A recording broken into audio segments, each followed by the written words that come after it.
This is a presentation on net barter terms of trade. My name is Diya Devare and I am pursuing PhD at Gokhale Institute of Politics and Economics, Pune.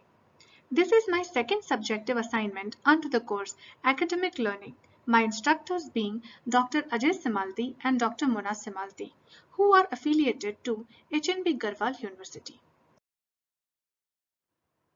Let us begin the presentation on net barter terms of trade.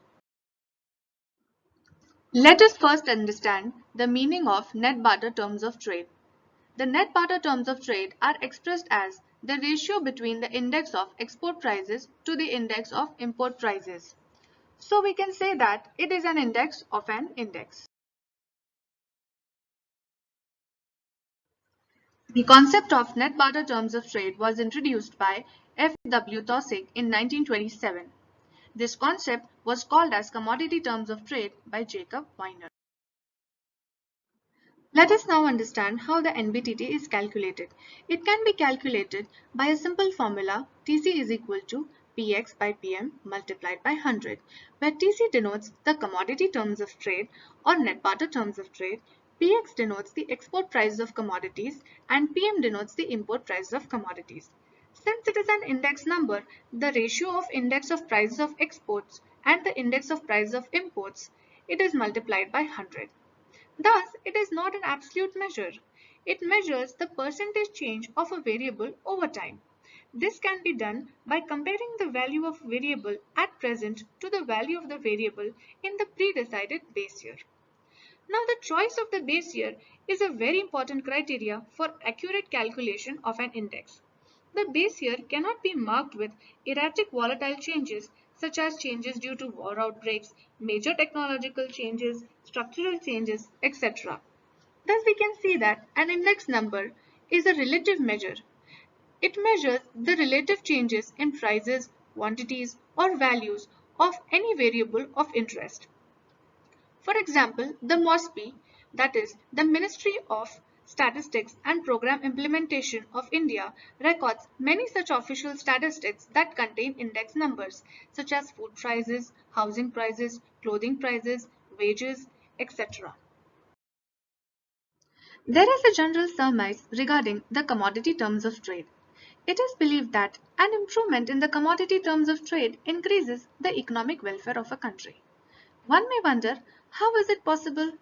It is possible by selling domestically produced goods at higher export prices and purchasing the foreign produced goods at lower import prices.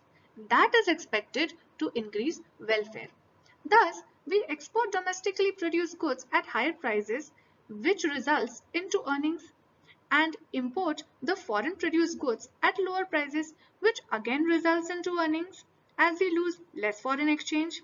Hence, one can easily infer that maximization of commodity terms of trade leads to maximization of economic welfare.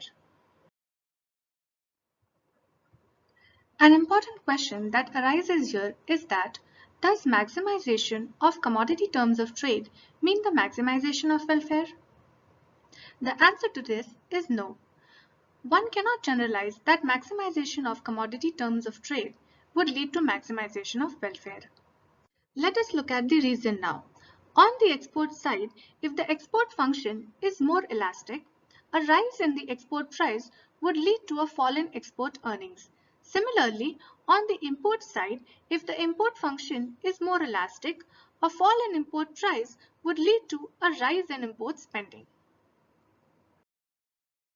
Let us look at the result.